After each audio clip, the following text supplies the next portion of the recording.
Assalamualaikum warahmatullahi wabarakatuh. Bersama saya Linda E. Pertiwi MPD, peserta PKDP tahun 2025. Saat ini kita akan membahas tentang diksi, memilih kata yang tepat untuk makna yang tepat.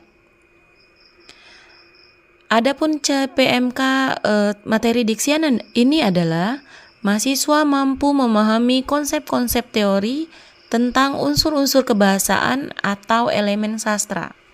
Kedua, mahasiswa memahami konsep pemilihan kata yang tepat dalam berkomunikasi.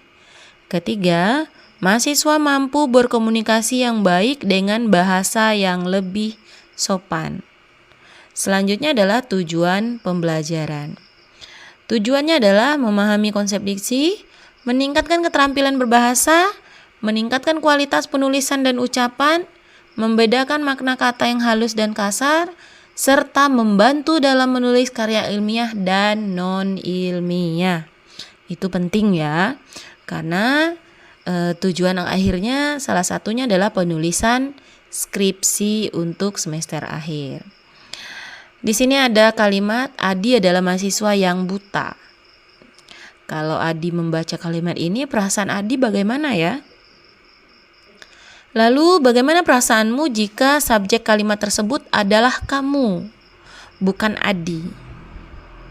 Apakah kamu akan sedih, kecewa, atau marah?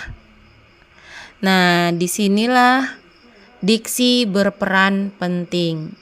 Lalu, apa itu diksi? Nah, kita membahas diksi mulai mendalam. Diksi adalah pemilihan kata yang tepat untuk menyampaikan gagasan atau pesan secara jelas, efektif, dan sesuai dengan konteks. Di sini ada contoh, mereka sedang membuat tugas bersama-sama. Dan contoh selanjutnya adalah mereka mengerjakan tugas kelompok bersama-sama. Kira-kira dari kedua contoh tersebut, contoh manakah yang sudah memenuhi unsur ketepatan diksi? Maka mari kita cek dulu ya. Untuk yang pertama itu mereka sedang membuat tugas bersama-sama. Tidak ada rincian tugas apa dan bagaimana, serta apakah dikerjakan individu atau berkelompok.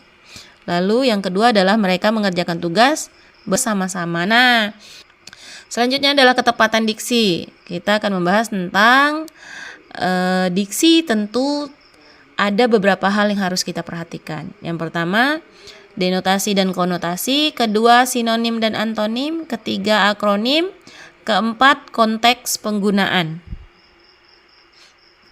Nah, untuk yang pertama ini kita akan membahas tentang denotasi dan konotasi. Apa itu denotasi dan konotasi?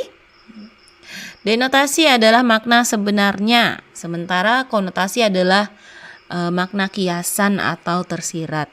Nah, di sini ada dua contoh kata yaitu anjing dan bulan. Kenapa anjing? Nah, ini nih perlu dipertanyakan nih, kenapa anjing? Karena anjing itu denotasinya adalah hewan berkaki 4 yang sering juga dipelihara. Sementara dalam konotasinya adalah anjing itu umpatan ataupun kasta terendah. Nah, selanjutnya ada sinonim dan antonim. Nah, kita ketahui bersama bahwa sinonim adalah kata yang memiliki arti yang sama, sementara antonim adalah lawan kata. Ini simpel sekali ya. Contohnya bahagia, sinonimnya senang. Contohnya siang, antonimnya malam. Selanjutnya kita akan membahas tentang akronim. Akronim ini adalah kata yang dibentuk dari huruf awal atau bagian dari frasa atau nama. Dalam pergaulan sekarang, akronim itu lebih akrab disebut dengan singkatan.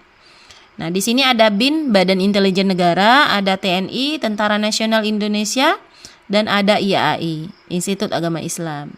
Lalu dalam konteks penggunaan ada keserasian, yaitu keindahan dalam hubungan antar kata harus selaras dengan konteks, gaya bahasa, situasi, dan audiens. Nah, penyair biasanya menggunakan diksi yang harmonis untuk menciptakan irama dan nuansa emosional.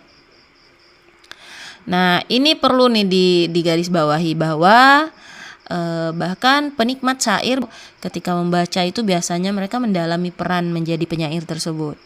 Terkadang ada amarah, sedih, dan kecewa. Oke, next ada majas, yaitu gaya bahasa yang digunakan untuk memperindah atau mempertegas penyampaian bahasa. Majas itu adalah bagian dari diksi. Majas ada 4, ada metafora, personifikasi, hiperbola, dan litotes. Nah, ini ada perbandingan tanpa kata pembanding, itu metafora, memberikan sifat manusia pada benda mati, itu personifikasi, hiperbola, pernyataan yang dilebih-lebihkan, litotes ada merendah untuk menunjukkan kerendahan hati. Tapi yang paling sering kita gunakan adalah metafora dan hiperbola. Oke, selanjutnya adalah tugas. Tugasnya adalah carikan hadis yang membahas tentang diksi. Jangan salah, ada banyak hadis yang membahas tentang diksi. Kita silakan ditulis, nanti kita akan bahas di minggu selanjutnya. Oke, tanpa terasa ternyata sudah di ujung pembahasan. Saya punya sebuah pantun. Ya, sebagai orang Jambi saya punya pantun dong. Jalan-jalan ke kota Jambi, lihat anak sedang menari. Cukup sekian materi hari ini, kita berjumpa di lain hari.